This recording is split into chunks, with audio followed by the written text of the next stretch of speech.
Hi everyone, welcome to civils decode. आज हम PT 365 का एनवायरनमेंट करेंगे। The very first topic is climate change, जिसमें सबसे पहली न्यूज है ओजोन होल के बारे में।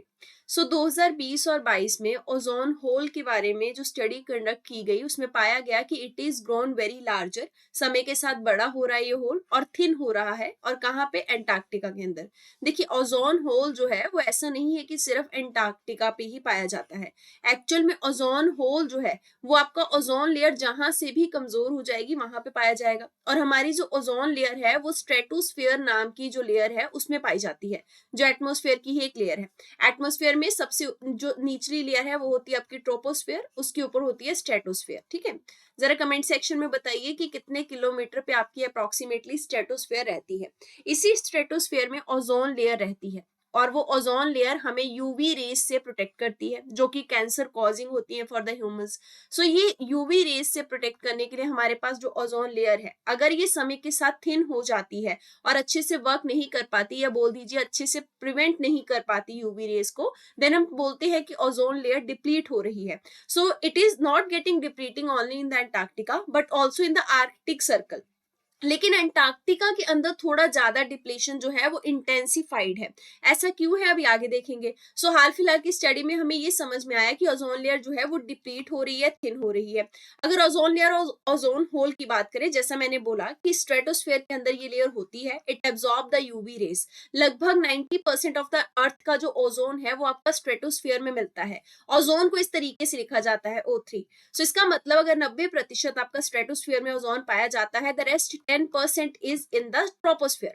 अब यहां बहुत ध्यान से समझिएगा, जो आपकी ट्रोपोस्फेयर के अंदर ओजोन मिलती है, ये ट्रोपोस्फेयर के अंदर पाई जाने वाली ओजोन एक तरीके का पॉल्यूटेंट होता है।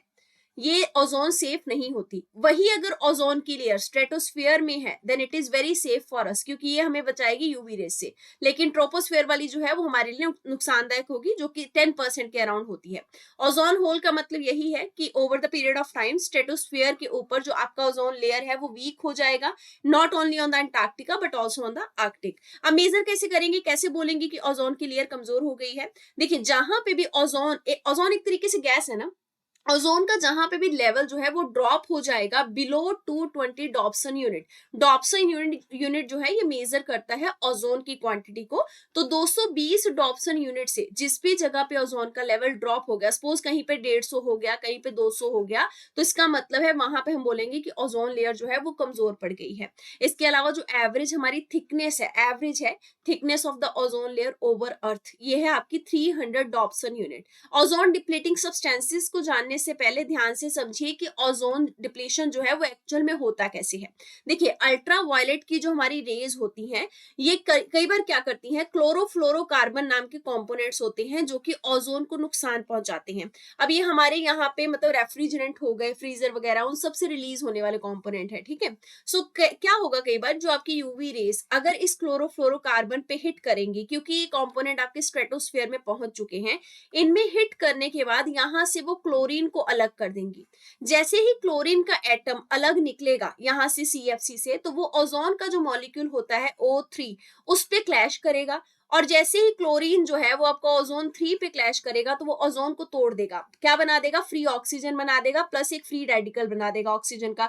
तो मतलब इस तरीके से O3 जो है वो टूट के खत्म होती चली जाएगी। और ये एक तरीके का चेन प्रोसेस होता है, मतलब साइक्लिक प्रोसेस होता है। बार बार क्लोरीन जो है वो टकराता है, अलग से ऑक्सीजन अलग कर देता है ओजोन से, O को अलग कर देता है, और ये साइकिल जो है वो लगातार चलता रहता है। यहाँ पे बहुत सारे केमिकल्स लिखे हुए हैं which work against the ozone layer, जैसे कि आपके क्लोरोफ्लोरोकार्बन्स हो गए, जिसमें एरोसोल, रेफ्रिजरेंट, सॉल्वेंट, ये सब है जहां से ये निकलते हैं। एरोसोल, आप लोग डिओ वगैरह डिओड्रेंट यूज करते हैं, वो भी एरोसोल ही होता है, उसमें जो स्प्रे करते हैं हम, है ना, छोटे छोटे पार्टिकल्स। रूम फ्रेशनर हम लोग छिड़कते हैं कई बार अपने घरों में, है ना, खरीद के स्प्रे वगैरह, वो भी एरोसोल्स कंटेन करते हैं। इसके अलावा HCFC, हाइड्रोक्लोरोफ्लोरोकार्बन, इस ये कहाँ पे यूज होता है? एरोसोल में, रेफ्रिजरेंट में, सॉल्वेंट में। फिर हेलोन्स जो कि आपके फायर एक्सटिंग्विशर में यूज होते हैं। फिर मिथाइल ब्रोमाइड जो कि पेस्टिसाइड में यूज होते हैं। ये सब आपके ओजोन डिप्लीटिंग केमिकल हैं, किसी भी तरीके से रिलीज होकर when they go into the stratosphere, वहां पे ओजोन का थिनिंग जो है वो ये स्टार्ट कर देंगे।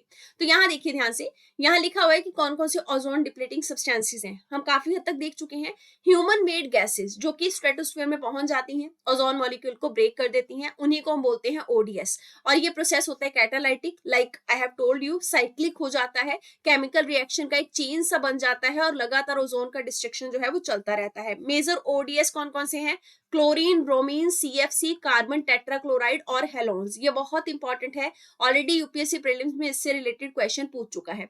स्टेटस की अगर बात की जाए तो ध्यान रखना है कि ओजोन का जो लेयर अभी वीक हो चुका है, उसको रिकवर करने के लिए लगभग हमें 40 साल लगेंगे। It is being set by the United Nation Environment Programme. UNEP एक ऐसी बॉडी है जो कि इन्वायरमेंट को रिकॉग्नाइज करने के लिए और प्रोटेक्ट करने के लिए सबसे पहली बार बनाई गई थी 1970s के अराउंड। एग्जैक्ट ईयर आप कमेंट सेक्शन में लिख सकते हैं। इसका हेडक्वार्टर आपका कीनिया के अंदर है, ठीक है। और कीनिया कहाँ पे है? अफ्रीका कॉन्टिनेंट के अंदर।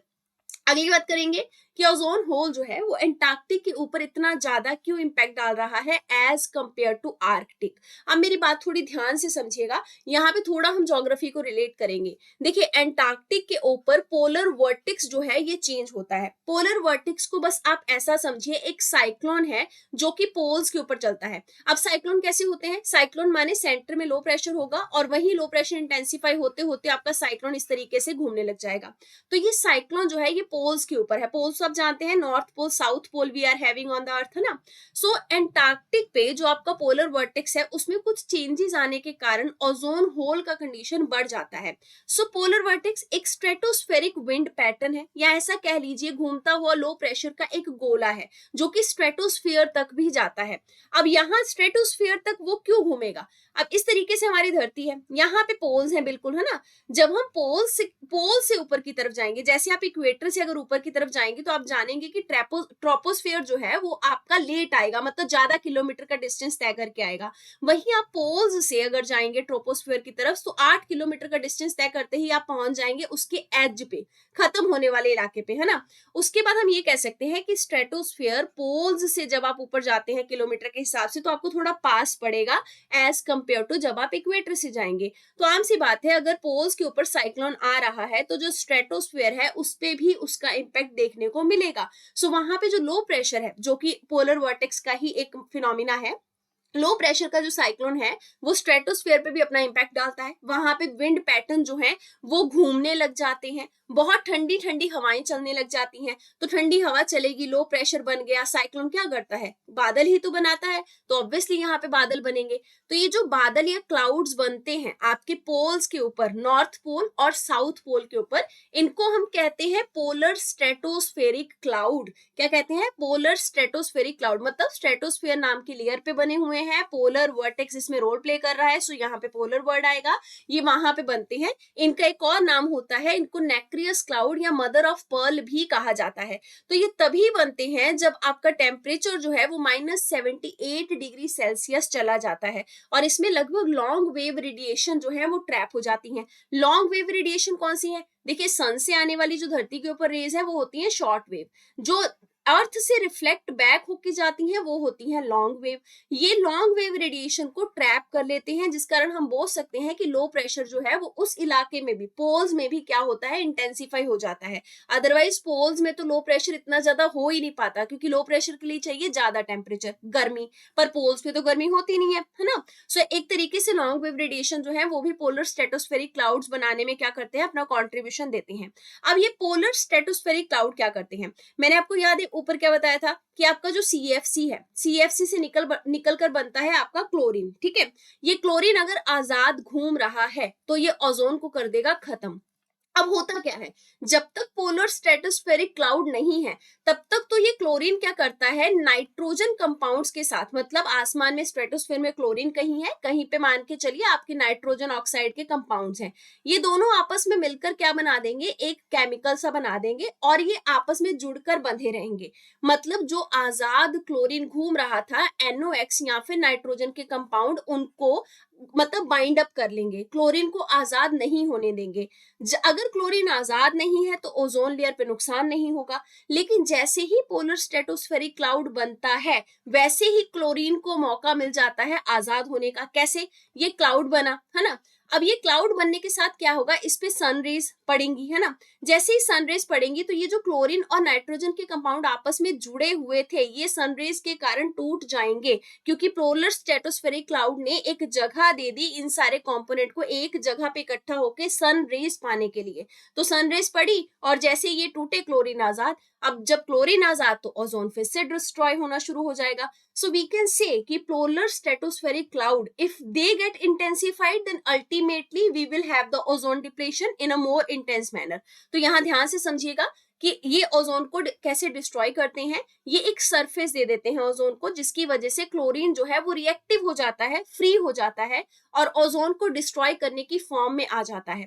इसके कारण जो आपके नाइट्रोजन कंपाउंड जो क्लोरीन के साथ बाउंड होके बैठे हुए थे वो भी आजाद हो जाते हैं, ये रिमूव हो जाते हैं, जिसके कारण क्लोरीन का डिस्ट्रक्टिव इम्पैक्ट देखने को मिलता है। इसके अलावा एंटार्क्टिक के ऊपर ये आपका और ज्यादा हाई ओजोन होल क्यों होता है, क्योंकि जब सोलर साइकिल आपका चेंज होता है 11 साल के आसपास का ये साइकिल होता है, इसके लिए ऑलरेडी सेपरेट वीडियो जो है आपका वो है चैनल के ऊपर, आप देख सकते हैं, ठीक है, क्विक बिट्स के अंदर। सो सोलर साइकिल बदलने के कारण भी एंटार्क्टिक के ऊपर ओजोन होल जो है वो वीक होता हुआ नजर आता है, क्योंकि सोलर रेडिएशन उस पर इम्पैक्ट करती है। इसके अलावा क्लोरोफ्लोरोकार्बन जो है वो आपके बहुत इंक्रीज्ड अमाउंट में हमें एंटार्क्टिक के ऊपर देखने को मिलते हैं। एंटार्क्टिक के ऊपर इसीलिए देखने को मिलते हैं क्योंकि एंटार्क्टिक जो है वो अपने आप से बर्फ से ढका हुआ एक कॉन्टिनेंट है, जबकि आर्कटिक जो है, अंटार्कटिक क्या है, अंटार्कटिक एक लैंड है, लैंड का एरिया। आर्कटिक तो मेजरली क्या है आपका ओशियन का एरिया है ना। सो एंटार्कटिक पे ये थोड़ा थिनिंग जो है ओजोन का वो ज्यादा इंटेंसिफाइड है। अब यहाँ देखिए वॉल्केनो इरप्शन जो है वो क्या रोल प्ले करते हैं ओजोन लेयर को खराब करने में या फिर ओजोन लेयर को और ज्यादा नुकसान पहुंचाने में। हाल फिलहाल में हैपाई वॉल्केनो होंगा टोंगा के पास इरप्ट हुआ और वहां देखा गया कि इस वॉल्केनो की वजह से आपका ओजोन लेयर कमजोर पड़ा।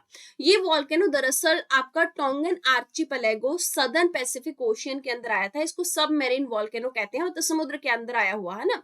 इसके अलावा 1991 में माउंट पिंताबू जो कि फिलीपींस के अंदर है वो जब इरप्ट हुआ तो वो वॉल्केनो जब फटा था उस कारण भी वहां स्ट्रेटोस्फेयर की ओजोन लेयर को नुकसान हुआ था। कैसे नुकसान होता है यहाँ समझिए। देखिए जैसे ही आपका वॉल्केनो इरप्शन होता है तो उसमें बहुत सारे आपके वाटर वेपर भी निकलते हैं।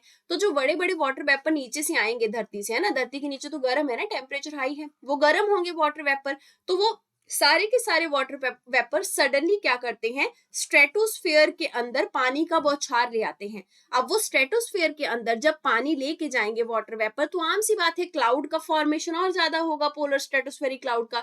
जब वो क्लाउड ज्यादा बनेंगे तो हमें और नुकसान है क्योंकि क्लोरीन आजाद हो जाएगा। इसके अलावा सल्फर डाइऑक्साइड जो है वो भी काफी हाई क्वांटिटी में वॉल्केनो से इरप्ट होके बाहर निकलता है और ये सल्फर डाइऑक्साइड भी काफी ज्यादा रिएक्टिव रहता है क्लोरीन के साथ और क्लोरीन को और ज्यादा क्या करता है, फ्री रेडिकल बना के ओजोन को नुकसान पहुंचाता है। After that you can also remember कि आपका एटमॉस्फेरिक ब्रोमीन और hydrogen chloride which are already the component of ozone depleting substance, ये सब भी आपके कहां से निकलते हैं, वॉल्केनो के इरप्शन से निकलते हैं। फिर एक और चीज ध्यान रखेंगे कि ओजोन डिप्लीटिंग सब्सटेंसेस के लिए जो केमिकल रिएक्शंस चाहिए होते हैं उन सब का सरफेस जो है वो कहां से बनता है, आपके वॉल्केनो से निकलने वाले पार्टिकल से। तो ये पार्टिकल एक तरीके का ग्राउंड तैयार कर देते हैं जिस ग्राउंड पे आपके ओजोन डिप्लीटिंग सब्सटेंसेस जो है वो लंबे समय तक स्टे कर सकते हैं। अगली बात करेंगे मॉन्ट्रियल प्रोटोकॉल की। सो इंडिया ने मॉन्ट्रियल प्रोटोकॉल के अपने टारगेट्स को सरपास कर लिया, विच मींस कि इंडिया इज बीइंग अप्रिशिएटेड क्योंकि इसका जो टारगेट था इंडिया ने उससे आगे जाकर काम किया है। ये रिपोर्ट मिनिस्ट्री ऑफ एनवायरनमेंट ने और यूनाइटेड नेशन डेवलपमेंट प्रोग्राम ने मिलकर निकाली है। अब ये मॉन्ट्रियल प्रोटोकॉल है क्या, देखिए ओजोन डिप्लीटिंग सब्सटेंसेस को खत्म करने के लिए ताकि ओजोन को बचाया जा सके ये प्रोटोकॉल आया था। इसमें कुछ प्रोमिसेस किए गए थे कि कैसे हम सब्सटेंसेस को खत्म करेंगे या डिप्लीट आउट करेंगे। इंडिया ने उसमें अच्छा परफॉर्म किया है। दरअसल ये बोला गया था कि 35% तक, मतलब दरअसल ये बोला गया था कि हम लोग हाइड्रोक्लोरोफ्लोरोकार्बन ये जो है ना इनको धीरे धीरे फेज आउट करेंगे या खत्म करेंगे। तो इंडिया का जो भी टारगेट था, जितना इंडिया को परफॉर्म करना था, इंडिया ने उससे ज्यादा परफॉर्म किया है। देखिए ये बोला गया था कि मतलब 2020 बेसलाइन, जैसे कि 2020 का ईयर जो है उसके बेसलाइन को लेते हुए हम लोग 35% तक का रिडक्शन करेंगे एफसी में, मतलब इसके यूज में। इंडिया ने क्या किया, 44% तक का रिडक्शन कर लिया, मतलब हमने 44% तक का रिडक्शन कर लिया टू यूज दिस HCFC। अगर हम इसको इतना ज्यादा यूज नहीं करेंगे तो ऑब्वियसली ओजोन डिप्लीट नहीं होगी। इसके अलावा एक और टारगेट था कि HCFC 141b जो है इसको भी रिड्यूस करना है, इसको भी एलिमिनेट करना है। ये कहाँ यूज होता है? रेफ्रिजरेंट में यूज होता है। इसके अलावा ब्लोइंग एजेंट जो होता है रिजिड पॉलीथीन फॉर्म बनाने में, उसमें भी यूज होता है। इसको भी हम डिप्लीट आउट कर रहे हैं। धीरे धीरे ये बोला गया कि दिसंबर 2024 तक जो आपका HCFC का यूज होता है मैन्युफैक्चरिंग में, उसको कंप्लीटली खत्म कर दिया जाएगा बाय इंडिया। मॉन्ट्रियल प्रोटोकॉल का जो शेड्यूल है, मतलब शेड्यूल ईयर कि 2030 तक हम ये डिप्लीशन कंप्लीट कर देंगे, हम शायद इससे पहले ही इसको अचीव कर ले। इंडिया इसको पहले ही कर सकता है। कुछ और अचीवमेंट जो इंडिया ने करी है मॉन्ट्रियल प्रोटोकॉल को लेकर, जैसे इंडिया ने क्लोरोफ्लोरोकार्बन का यूज, कार्बन टेट्राक्लोराइड, हेलोन्स, इन सब का यूज जो है इसको फेज आउट किया है और साथ में इनका यूज कंट्रोल्ड मैनर में किया जा रहा है। HFC हाइड्रोफ्लोरोकार्बन, इनको भी फेज आउट करने के लिए इंडिया ने प्लान बनाया है और ये प्लान अंडर इम्प्लीमेंटेशन है। 2017 से 2024 तक ये चलेगा। इंडिया कूलिंग एक्शन प्लान ये भी बनाया जा रहा है या फिर ये भी इम्प्लीमेंट किया जा रहा है इंडिया के द्वारा। इंडिया कूलिंग एक्शन प्लान के तहत हम क्या करेंगे? देखिए, कूलिंग के लिए जो कंपोनेंट यूज होते हैं, ये जो गैसेज यूज होती है ना, वही गैसेज ओजोन डिप्लीटिंग सब्सटेंसेस का कारण है। तो दरअसल इंडिया कूलिंग एक्शन प्लान के तहत हम लोग जो कूलिंग का डिमांड है उसको रिड्यूस करेंगे। कैसे? नेचुरल वेंटिलेटर, खिड़कियां वगैरह यूज करना, पेड़ पौधे यूज करना, rather than going for the AC। हर घर में AC हो, इससे अच्छा तो वेंटिलेशन अच्छा हो। ये सब चीजें हम करने की कोशिश कर रहे हैं। रेफ्रिजरेंट सिस्टम को ट्रांजिट करने की कोशिश कर रहे हैं और एनर्जी एफिशिएंट सिस्टम बना रहे हैं। ये सब इंडिया इस प्लान के तहत करेगा और 2037-38 तक हम बेटर टेक्नोलॉजी के ऑप्शन के साथ आएंगे, ताकि ओजोन डिप्लीशन वाले जो सब्सटेंसेस हैं वो इन सब चीजों पे, ठंडे जो आपके कंपोनेंट हैं उनमें यूज ना हो। मॉन्ट्रियल प्रोटोकॉल 1987 में आया था। वियना कन्वेंशन जो कि 1985 में अडॉप्ट किया गया था वर्ल्ड के द्वारा, उसी को इंप्लीमेंट करने के लिए आपका मॉन्ट्रियल प्रोटोकॉल आया था। ये एक ग्लोबल एनवायरनमेंट ट्रीटी थी जिसका मेन पर्पस क्या था कि ओजोन डिप्लीटिंग सब्सटेंसेस का जो प्रोडक्शन या फिर जो यूज होता है उसको एलिमिनेट करना। जो सिग्नेटरीज हैं इसके, उन्होंने इसको रेटिफाई किया हुआ है और ये ऐसी पहली यूनिवर्सली रेटिफाइड ट्रीटी है जिसमें हर एक कंट्री जो था यूनाइटेड नेशन का, उसने अग्री कर लिया था कि हाँ जी भाई, हम लोग ODS को अलग करेंगे, खत्म करेंगे। वर्ल्ड ओजोन डे हम लोग हर साल 16 सितंबर को मनाते हैं। इसकी साइनिंग को कमेमोरेट करने के लिए मॉन्ट्रियल प्रोटोकॉल में कुछ अमेंडमेंट या चेंजेस किए गए थे जिनका नाम रखा गया Kigali agreement, Kigali amendment. Kigali नाम का सिटी आपका अफ्रीका कॉन्टिनेंट के कौन से कंट्री में आता है? जरा कमेंट सेक्शन में बताइए। ये स्टैटिक का पार्ट है, ज्योग्राफी, वर्ल्ड ज्योग्राफी। देखिए, किगाली अमेंडमेंट मॉन्ट्रियल प्रोटोकॉल में किया गया था और 2016 में इसको अडॉप्ट किया गया। 2019 में ये अमेंडमेंट इन्फोर्स किया गया। हम लोगों ने क्या तय किया था मॉन्ट्रियल प्रोटोकॉल में कि क्लोरोफ्लोरोकार्बन, हाइड्रोक्लोरोफ्लोरोकार्बन, हेलोन्स, ये सब को खत्म करेंगे यूज करना। देखिए, जो आपका हाइड्रोक्लोरोफ्लोरोकार्बन था, इसकी जगह हमने पहले ये बोल दिया कि हम लोग हाइड्रोफ्लोरोकार्बन यूज कर लेंगे। हाइड्रोफ्लोरोकार्बन जो है वो ओजोन को कोई नुकसान नहीं पहुंचाता। ध्यान रखिएगा, जिस भी वर्ड में क्लोरो है, अगर वर्ड क्लोरो आ रहा है कहीं पे भी तो समझ लीजिए ओजोन को नुकसान पहुंचेगा क्योंकि इसके अंदर क्लोरीन है। अब हमने क्या किया? हाइड्रोक्लोरोफ्लोरोकार्बन की जगह हाइड्रोफ्लोरोकार्बन का यूज करना शुरू कर दिया। सो हाइड्रोफ्लोरोकार्बन जो है दरअसल ये ओजोन को तो नुकसान नहीं पहुंचाता, लेकिन ये बहुत ही पोटेंशियल ग्रीन हाउस गैस है। मतलब जितना 1 टन कार्बन डाइऑक्साइड से गर्मी पैदा होगी ना, उससे कहीं ज्यादा गर्मी HFC के थोड़े से यूज से पैदा होगी। तो अगर हमारे ओजोन को नुकसान नहीं हो रहा लेयर को, तो ग्रीन हाउस गैस की वजह से ग्लोबल वार्मिंग हो रही है। तो हमें at the end Kigali amendment में ये भी तय करना पड़ा कि कैसे हम हाइड्रोफ्लोरोकार्बन का भी यूज कम करेंगे। किगाली अमेंडमेंट में बोला गया कि हाइड्रोफ्लोरोकार्बन का प्रोडक्शन और जो कंजम्पशन है उसको धीरे धीरे हमें फेज आउट करना है। Hydrofluorocarbon, they are non ozone depleting substance. Obviously they are not depleting the ozone, क्योंकि CFC और HCFC तो ओजोन को खत्म कर रहे थे, लेकिन HFC यानी कि हाइड्रोफ्लोरोकार्बन क्या है? 1000 गुना कार्बन डाइऑक्साइड से ज्यादा ग्लोबल वार्मिंग पोटेंशियल रखने वाला गैस है। इसके अलावा अलग अलग नेशंस के टारगेट रख दिए गए, जैसे कि अलग अलग देशों को 3 ग्रुप्स में बांट दिया गया और ये कहा गया कि 2047 तक लगभग 80% तक रिडक्शन हम करेंगे in the consumption of hydrofluorocarbon. India और मॉन्ट्रियल प्रोटोकॉल की अगर बात करें तो इंडिया वियना कन्वेंशन का पार्ट बना 1991 में, मॉन्ट्रियल प्रोटोकॉल को इंडिया ने अडॉप्ट किया 1992 में। ये पॉइंट इसलिए इंपॉर्टेंट है, कल को आपसे UPSC स्टेटमेंट में ये पूछ ले कि मतलब when the Vienna convention happened then India was part of it. At the start, ऐसा नहीं था। 1991 में हम इसका पार्ट बने। हमारी तरफ से मिनिस्ट्री ऑफ एनवायरनमेंट है जो कि इम्प्लीमेंट करती है इस ट्रीटी को। हमने किगाली का जो अमेंडमेंट है उसको भी 2021 में रेटिफाई कर दिया था। इंडिया का कुछ अलग टारगेट है, जिसे इंडिया को ये कहा गया है कि 4 स्टेप्स में इंडिया हाइड्रोफ्लोरोकार्बन के यूज को क्या करेगा, स्टेप डाउन या फेज आउट करेगा। जैसे कि 10% तक हम इसका यूज कम करेंगे 2032 तक, 20% कम करेंगे 2037 तक, 30% कम करेंगे 2042 तक, और 85% तक हम इसका यूज कम कर देंगे 2047 तक। नेक्स्ट बात करेंगे स्टेट ऑफ द क्रायोस्फीयर की। स्टेट ऑफ द क्रायोस्फीयर 2023 नाम का रिपोर्ट जो है ये इंटरनेशनल क्रायोस्फीयर क्लाइमेट इनिशिएटिव के द्वारा निकाला गया। इस रिपोर्ट का पूरा नाम है state of cryosphere 2023 2 degree is too high report. मतलब 2 डिग्री का भी अगर टेम्परेचर बढ़ा पूरे वर्ल्ड में तो ये बहुत ज्यादा नुकसानदायक होगा, मतलब it is very very high. अब बात करेंगे इंटरनेशनल क्रायोस्फीयर क्लाइमेट इनिशिएटिव की। दरअसल बहुत सारे एक्सपर्ट्स और रिसर्चर्स या गवर्नमेंट ऑर्गेनाइजेशन जो है वो मिलकर इंडिया पूरे अर्थ का क्रायोस्फीयर जो है उसको प्रिजर्व कर रहे हैं। क्रायोस्फीयर क्या होता है? क्रायोस्फीयर मतलब जिसका टेम्परेचर बहुत कम है, या ऐसे समझिए बर्फ से रिलेटेड चीजों की हम बात कर रहे हैं, ठीक है, वो वाला इलाका। जैसे कि आपका एंटार्क्टिक हो गया जहां पे बहुत सारी बर्फ की चादर बिछी हुई है। आईसीसीआई प्रोग्राम जो है ये क्लाइमेट के अलग अलग डायनामिक्स जो कि क्रायोस्फीयर के ऊपर अपना इफेक्ट डालते हैं, और क्रायोस्फीयर का जो वार्मिंग है उसके पूरे ग्लोब पे क्या इंप्लीकेशन हो सकते हैं उन सबको स्टडी करता है। अब ये रिपोर्ट में क्या हाईलाइट किया गया कि जितने भी आपके ट्रॉपिकल ग्लेशियर हैं, India is also somehow in the tropical and सब ट्रॉपिकल रीजन, है ना, तो हमारे भी यहाँ पे जो ग्लेशियर हैं या फिर जो मिड लैटिट्यूड एरिया में ग्लेशियर्स है, पोलर रीजन्स के अंदर जो ग्लेशियर है, वो सब के सब खत्म हो जाएंगे अगर पूरे अर्थ का टेम्परेचर जो है वो 2 डिग्री सेल्सियस तक बढ़ गया। मतलब ग्लोबल वार्मिंग का इफेक्ट बताया गया है इनडायरेक्टली, है ना। हिमालयस जो है उनके बारे में कहा जा रहा है कि आज के टाइम पे हिमालयस के पास जितनी आइस है, Himalaya will lose 50% of today's ice अगर 2 डिग्री सेल्सियस तक ग्लोबल टेम्परेचर जो है वो टच कर गया। और पिछले 10 सालों में लगभग हमने जितना आइस लॉस झेला है वो सबसे वर्स्ट रहा है, और 7 वर्स्ट ईयर लगातार पिछले 7 साल इतने वर्स्ट थे कि हमारे पास सबसे मैक्सिमम आइस लॉस हमें देखने को मिला है। हमारे क्रायोस्फीयर में क्या क्या आता है ये बहुत इंपॉर्टेंट है जानना। जहां पे भी बर्फ है वो क्रायोस्फीयर का पार्ट है, चाहे वो ग्लेशियर है चाहे कोई आपका कॉन्टिनेंट है। अब देखिए ये आपको दिख रहे हैं आइस कैप, बर्फ से ढके हुए आपके जो पर्वत होते हैं, स्नो हो गया, ग्लेशियर हो गए, परमाफ्रॉस्ट इलाके हो गए, ठीक है। फिर आपके लेक और रिवर आइस, जमी हुई लेक जो होती है, जिससे डल लेक जम जाती है सर्दी के अंदर, है ना।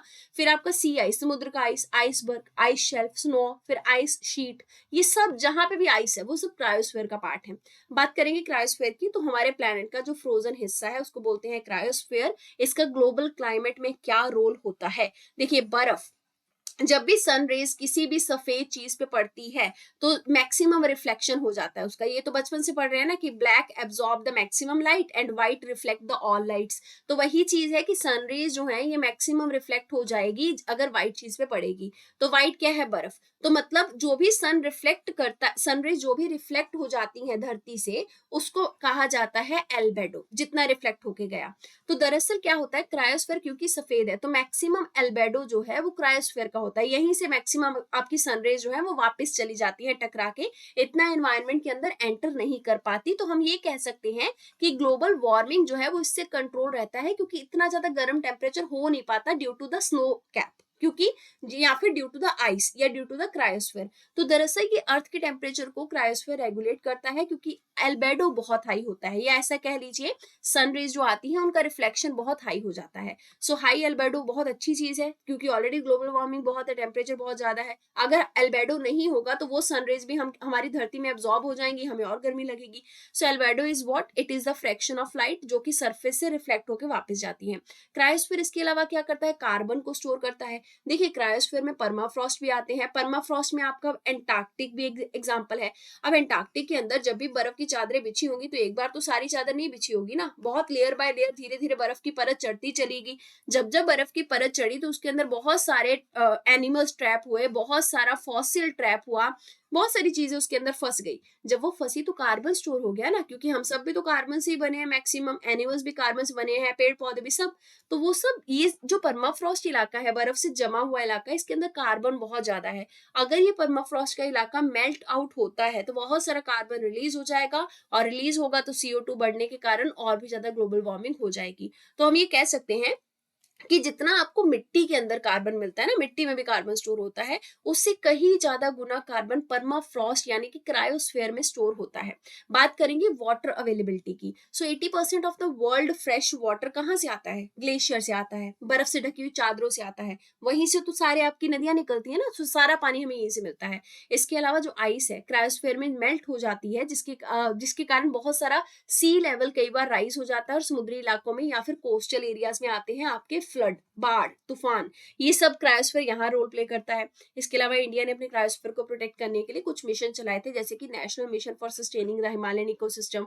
फिर हिमालयन ग्लेशियोलॉजी जो है उसका एक सेंटर बनाया जा रहा है स्टडी करने के लिए हिमालय के ग्लेशियर्स को। अगली बात करेंगे ice melt in West Antarctica. देखिए हमारे वेस्ट एंटार्क्टिका के पार्ट में आइस मेल्टिंग जो है वो काफी ज्यादा एक्सलरेट हो चुकी है, जिसके कारण बहुत सारा सी लेवल जो है, समुद्र का पानी का स्तर वो बढ़ सकता है, और वो नुकसानदायक रहेगा उनके लिए जो कि कोस्टल एरियाज में रहते हैं। वेस्ट अंटार्कटिका आइस शीट अगर पूरे तरीके से खत्म होगी तो कहा जा रहा है कि अप टू 5 मीटर्स आपका सी लेवल राइज कर जाएगा। 5 मीटर पानी सोचिए कितना ज्यादा होता है अगर समुद्र का बढ़ गया है ना। सो इससे क्या होगा, मतलब ये कौन सा इलाका है दरअसल पर्टिकुलरली अगर हम देखें वेस्ट अंटार्कटिका में, तो यहाँ देखिए आपका एक समुद्र है जिसका नाम है एमंडसन सी। इस सी के अंदर आपका जो वाटर लेवल है या फिर अंटार्कटिका जो मेल्टिंग है वो काफी इंक्रीज हुआ है, और ये वेस्ट अंटार्कटिका में आता है। और भी बहुत सारे अंटार्कटिका में आप देख सकते हैं सी है, जैसे कि यहाँ रॉस सी हो गया, वेडल सी हो गया, और वेस्ट अंटार्कटिका सी के अंदर आपका एमेंडसन है, और ये थ्वाइट ग्लेशियर इसी का एक हिस्सा है। सीक्वेंस क्या है आइस मेल्टिंग का, ये देखिए जरा। देखिए जैसे ही मेल्टिंग होगी उससे बहुत सारी ग्राउंडिंग लाइन जो है वो खत्म होने लग जाएगी, या फिर ऐसे कह लीजिए कि मतलब वो लाइन जहां से आपकी बर्फ शुरू हो रही थी, जैसे यहाँ से शुरू हो रही थी ना, जब मेल्टिंग होगी तो ये लाइन खिसकती चली जाएगी, पीछे की तरफ जाएगी, रिट्रीट होगा इसका, है ना। रिट्रीट होगा तो ये पूरा इलाका पानी बन चुका है, तो और ज्यादा मतलब पिघलने का चांस बढ़ जाएगा। इसके अलावा जो रेजिस्टेंस होता है आइस के फ्लोइंग का, वो भी काफी ज्यादा रिड्यूस हो जाएगा। मतलब जो बर्फ पहले यहाँ पे तैर रही थी, यहाँ से समुद्र था, अब ज्यादा उसको पानी मिल गया, यहाँ पहुंच गई वो बर्फ, तो ये बर्फ कमजोर पड़ने लगेगी, पानी मजबूत होने लगेगा, ठीक है। इसके अलावा जो आपकी ग्राउंडिंग लाइन है उसके आसपास में जो फ्लो है काफी ज्यादा बढ़ जाएगा, मतलब पानी का स्तर बढ़ा तो पानी का फ्लो बढ़ जाएगा। इसके अलावा बहुत सारे स्टीपर सरफेस स्लोप हमें देखने को मिलेंगे, जिसके कारण आइस की तरफ जो स्ट्रेस है मतलब वो बढ़ेगा। क्योंकि देखिए आइस की तरफ स्ट्रेस बढ़ेगा ना, जैसे ज्यादा पानी का क्वांटिटी होगा तो आइस को मतलब खिंचाव महसूस होगा। पहले आइस मजबूत थी, अब पानी मजबूत है, ये समझिए बस, ठीक है। जिसके कारण फर्दर आपको जो इंटीरियर है आइस शीट का वो कमजोर होता हुआ नजर आएगा, जिसके कारण सी लेवल राइज और इंटेंसिफाई हो जाएगा। कौन कौन से ग्लोबल एफर्ट हैं जिससे हम अंटार्कटिका को सेव कर सकते हैं? 1959 में अंटार्कटिका ट्रीटी लाई गई थी, जिसका मेन पर्पस है अंटार्कटिक के अंदर जितना भी मिलिट्राइजेशन है, मतलब मिलिट्री वगैरह का स्टैंड की गई है, उसको नहीं करना है, हमें उसको डीमिलिट्राइज करना है, वहां कोई भी मिलिट्री का पर्सन नहीं नजर आएगा। इंडिया इसका मेंबर है। साइंटिफिक कॉपरेशन जो है वो अंटार्कटिक की स्टडी के लिए हमेशा किया जाएगा। इसके अलावा एक कन्वेंशन है जिसमें अंटार्कटिक सील्स को हम लोग कंजर्व करेंगे, 1972 का कन्वेंशन है। इसके अलावा अंटार्कटिक मैरीन लिविंग रिसोर्सेज को हम लोग कंजर्व करेंगे, 1982 में ये कन्वेंशन आया था, इंडिया ने इसको रेटिफाई किया है। फिर एक प्रोटोकॉल है on the environment protection of Antarctic treaty, जिसको मैड्रिड प्रोटोकॉल कहते हैं, ये नाम ध्यान रखिएगा, 1991 में आया था। India also signed this protocol. India की बात करें, इंडिया ने अपने लेवल पे अपने बिहाफ पे एक इंडिया अंटार्कटिक प्रोग्राम निकाला था 1981 में, जिसमें हमने अंटार्कटिक पे 3 बेस स्टेशन रिसर्च के लिए सेटअप किए हैं। नाम ध्यान रखिएगा, सबसे पहले दक्षिण गंगोत्री 1983, फिर मैत्री आया 1988 में, फिर भारती आया 2012 में, और हाल फिलहाल में अगर देखें तो मैत्री और भारती हैं जो कि कंप्लीटली ऑपरेशनल है। इसके अलावा अंटार्कटिक एक्ट 2022 में इंडिया के द्वारा इनेक्ट किया गया था, जिसका मेन पर्पस था इंटरनेशनल लेवल की अंटार्कटिक ट्रीटी और जो भी कन्वेंशन अभी हमने ऊपर देखी जिसका इंडिया मेंबर है, उन सबको इंप्लीमेंट करना। प्रोविजंस क्या क्या है कि एक कमेटी बनाई जाएगी अंटार्कटिक के गवर्नेंस के लिए और एनवायरमेंट प्रोटेक्शन के लिए, परमिट सिस्टम डेवलप किया जाएगा, अंटार्कटिक फंड बनाया जाएगा, डेजिग्नेटेड कोर्ट बनाया जाएगा इंडिया के अंदर कि अगर अंटार्कटिक में किसी भी तरीके का नुकसान हुआ तो वहां पे इंडिया के अंदर क्या होगा, उसका मतलब पनिशमेंट मिलेगा। अगली बात करेंगे आर्कटिक एम्प्लीफिकेशन की। बहुत सारी बात अंटार्कटिक के बारे में कर ली, अब आर्कटिक की बात करेंगे। सबसे पहले ये न्यूज क्या है, दरअसल देखिए वर्ल्ड मेट्रोलॉजिकल ऑर्गेनाइजेशन की स्टडी के हिसाब से आर्कटिक जो है उसका जो वार्म है, मतलब वो जो गर्म हो रहा है, वो बहुत ज्यादा तेजी से गर्म हो रहा है, या आप कह सकते हैं कि ग्लोबल वार्मिंग का इफेक्ट उस पर बहुत ज्यादा हाई नजर आ रहा है। जितना उसको गर्म होना चाहिए टेम्परेचर बढ़ने से, वो उससे 2 गुना ज्यादा गर्म हो रहा है। So Arctic amplification is what? It is basically the warming of Arctic ocean. अब आपको इतना तो पता है कि आर्कटिक का इलाका भी पोल्स पे है, नॉर्थ पोल की तरफ है ना। एंटार्कटिक कहाँ है? साउथ पोल पे। अब मैप देख लीजिएगा वर्ल्ड का, वहां आपको नजर आ जाएगा ये। सो देखिए जरा, एंटार्क्टिक का और आर्कटिक इलाका दोनों ही पोल्स पे हैं। दरअसल आर्कटिक एम्प्लीफिकेशन का मतलब होता है कि पोल्स पे आपका जो टेम्परेचर है उसकी वार्मिंग या उसका इंक्रीमेंट ज्यादा हो रहा है as compare to the tropic, जिसके कारण ट्रॉपिक्स और पोल्स के अंदर टेम्परेचर का डिफरेंस देखने को मिलता है और वार्मिंग भी डिफरेंट होती है। वार्मिंग माने गर्म होना। So it is all about the warming differential between the poles and tropic, ये आपको डेफिनेशन ध्यान रखनी है। सो आर्कटिक जो है वो पिछले कुछ कुछ टाइम से अगर आप देखेंगे, जितना पूरा वर्ल्ड आपका गर्म हुआ है ग्लोबल वार्मिंग के कारण 1979 से 2021 तक, उससे 4 गुना ज्यादा आपका आर्कटिक जो है वो वार्म हुआ है। क्या रीजन है इसके ज्यादा गर्म होने के? सो देखिए, पोलर एम्प्लीफिकेशन जो है वो आर्कटिक में सबसे ज्यादा होती है एज कम्पेयर टू एंटार्क्टिक। जैसे हमने देखा था ना कि ओजोन का जो होल है वो आपका एंटार्क्टिक के ऊपर थोड़ा ज्यादा आपको इंटेंसिफाई नजर आएगा एज कम्पेयर टू आर्कटिक। यहाँ उल्टा है, आर्कटिक पे क्योंकि सबसे ज्यादा पानी का एरिया है, एंटार्क्टिक में लैंड है, ठीक है, आर्कटिक में ज्यादातर पानी है। सो वहां पे पोलर एम्प्लीफिकेशन जो है वो ज्यादा स्ट्रॉन्ग है जब हम एंटार्क्टिक से कंपेयर करते हैं, क्योंकि आर्कटिक का बहुत सारा एरिया जो है वो सी आइस से भरा हुआ है, जबकि एंटार्क्टिक एक कॉन्टिनेंट है जहां पे आपको केवल समुद्र के ऊपर बर्फ नहीं नजर आएगी, पूरे लैंड के ऊपर परमानेंट आइस और स्नो नजर आती है, जिसको हम परमाफ्रॉस्ट कहते हैं। तो परमाफ्रॉस्ट तो इतनी आसानी से नहीं पिघलेगी, लेकिन समुद्र के ऊपर जो है आइस वो तो पिघल ही जाएगी ना आसानी से। तो वहां बहुत इंटेंसिफाइड मैनर में ग्लोबल वार्मिंग का इफेक्ट देखने को मिल रहा है और आर्कटिक का टेम्परेचर बढ़ता हुआ नजर आ रहा है। आइस का मेल्टिंग बहुत आसानी से हो जाता है, जिसके कारण और पानी जो है वो एक्सपोज हो जाता है सन को लेके। अब देखिए, बहुत सारी बर्फ है, आर्कटिक है, उसके ऊपर बर्फ की परत है, अब उसके ऊपर सनरेज पड़ेंगी, थोड़ी सी बर्फ टूट गई। अब जब वो बर्फ टूटी तो वो पानी बन गई, जब वो पानी बनी तो अगली बार उस सन को, बर्फ को थोड़े ना तोड़ना है, सीधा उस पानी को गर्म करना है। जब वो पानी गर्म होगा तो आसपास की बर्फ को और आसानी से तोड़ेगा। तो यही एक्टिविटी इंटेंसिफाई हो जाती है, सनलाइट और ज्यादा एब्जॉर्ब होने लग जाता है उस इलाके में, क्योंकि पहले तो बर्फ के कारण वो सनलाइट जो थी उसका एल्बेडो भी तो हो रहा था ना, वो वापस भी तो जा रही थी, लेकिन अब तो पानी बन गया वहां पे, तो वापस कहाँ से जाएगी? इस कारण ही आपका फास्टर वार्मिंग जो है वो आर्कटिक ओशन में हमें देखने को मिल रहा है। इसके अलावा ट्रॉपिक से पोल्स की तरफ जो आपका हीट ट्रांसफर होता है, एयर सर्कुलेशन होता है, उस कारण भी गर्मी पोल्स पे बढ़ती है। देखिए, आपने ज्योग्राफी की एनसीईआरटी में बेसिक एक फिनोमेना पढ़ा होगा, that is the distribution of heat, मतलब इन द एटमोस्फेयर। तो इसको हीट बजट भी कहते हैं। तो क्या होता है, हमारा जो ट्रॉपिक का एरिया है इक्वेटर के पास का, वहां तो बहुत सारा सनलाइट होता है, लेकिन पोल्स के इलाकों में इतनी ज्यादा गर्मी नहीं पड़ती। तो नेचुरली ही हमारी अर्थ का सिस्टम है कि एयर का सर्कुलेशन होते होते गर्म हवा जो है वो पोल्स की तरफ जाती है, ताकि वहां टेम्परेचर मेंटेन हो सके, और पोल्स की हवा हमारी तरफ आती है ट्रॉपिक्स की तरफ। लेकिन क्योंकि अब आर्कटिक ऑलरेडी बहुत ज्यादा गर्म हो रहा है ड्यू टू ग्लोबल वार्मिंग, तो ये जो नेचुरल एक्टिविटी भी हो रही है एयर सर्कुलेशन की, जो कि होती है as a phenomena of heat budget, इसके कारण भी हमें नुकसान ही है, क्योंकि ग्लोबल वार्मिंग तो पहले ही है, ऊपर से ये भी हो रही है, तो जिसके कारण और टेम्परेचर बढ़ रहा है। समर आर्कटिक का जो आइस है, मतलब गर्मी के टाइम पे वो ज्यादा टूटता है as a result of global warming. Arctic sea ice, मतलब आर्कटिक के समुद्र के ऊपर जो बर्फ मिलती है, उसका हमें इंपॉर्टेंट मतलब अगर रोल जानना हो तो क्या है? देखिए, सबसे पहला रोल क्या है कि वो जो बर्फ है ना आर्कटिक सी के ऊपर, वो उस इलाके को ठंडा रखती है, अर्थ के एनर्जी बैलेंस को मेंटेन रखती है। ये इसके अलावा एयर को भी कूल रखती है, मतलब आसपास की हवा इससे ठंडी रहती है। फिर जो सी आइस अगर चेंज होती है तो उससे बहुत सारा बायोडाइवर्सिटी और मैमल्स भी इफेक्ट होते हैं, क्योंकि लोकल लेवल पे जो वहाँ पोलर बियर्स वगैरह रहते हैं वो उसी पे डिपेंडेंट है। अगर वो जल्दी से टूटेगी तो वहाँ के जानवर वहाँ पे सर्वाइव नहीं कर पाएंगे। इसके अलावा जो हंटिंग लाइफस्टाइल है वहाँ की लोकल पॉपुलेशन का, वो हंट वगैरह करके ही कमाते हैं या खाते हैं। वो जैसे कि ट्राइब्स है वहां पे, यहाँ देखिए इनुइट होगी आपके, इनुपित, यूपिक, ये सारी ट्राइब्स को भी नुकसान होगा, क्योंकि उनको अपना लाइफस्टाइल जो है वो चेंज करना पड़ेगा due to global warming and due to such condition. एक चीज और ध्यान रखिएगा, आइस जो है अगर रिड्यूस हो जाता है तो एक फायदा जो रहेगा कि आर्कटिक के रीजन में बर्फ पिघलने के कारण जो कि शिपिंग रूट के रास्ते बंद हो रखे थे, हमारे पास शिपिंग लेन्स के रास्ते ओपन हो जाएंगे, नेचुरल रिसोर्सेज को हमें ज्यादा एक्सेस करने का मौका मिलेगा। But this is also not a good thing अगर हम लॉन्ग लास्टिंग टर्म में सोचते हैं, क्योंकि आप कितना रिसोर्सेज को एक्सप्लोर कर लोगे, कितना एक्सप्लॉइट कर लोगे? आर्कटिक पे जो बर्फ है वो किसी रीजन के कारण है, मैंने आपको बताया ना, वो परमाफ्रॉस्ट का, और प्लस हमारे जो 80% हम पानी कंज्यूम करते हैं ग्लेशियर्स वगैरह, वो उसका हिस्सा है। अगर वो खत्म हो जाएगी तो एक टाइम पे पानी भी खत्म हो जाएगा, हमारे यहाँ पे बहुत नुकसान होंगे। वो वार्मिंग कैसे इस पे इफेक्ट करती है तो यहाँ डायग्राम से समझ सकते हैं। तो यहाँ ध्यान से देखिए, मतलब जैसे ही हवा में टेम्परेचर जो है वो बढ़ता है, उस कारण ग्लोबल वार्मिंग होती है। आइस जो है वो मेल्ट होने लग जाती है। जब आइस मेल्ट होगी, जैसा मैंने आपको बोला, आइस मेल्ट होने के कारण एल्बेडो कम हो जाएगा, यानी कि रिफ्लेक्शन कम होगा, एब्जॉर्प्शन ज्यादा होगा, क्योंकि अब पानी आ चुका है ना, पहले बर्फ थी वहां पे।